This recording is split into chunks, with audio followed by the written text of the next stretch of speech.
Mga bossing, magandang hapon sa lahat. At ayan, pinuntahan ko lang tong project natin na Honda Civic ESI na si Kidlat mga bossing. Diyos mo yung marimar.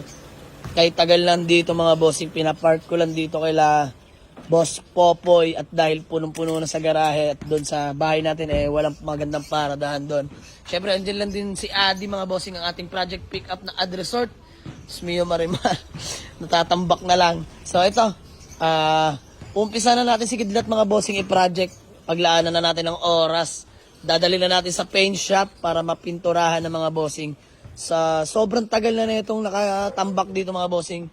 Almost a month na to andito. Diyos mio marimar. Tingnan natin kung mag-1 click start ba siya. Let's go. Ayan mga bossing. Buhay na si Kidlat. Diyos mio marimar. Ayan, painitin lang natin.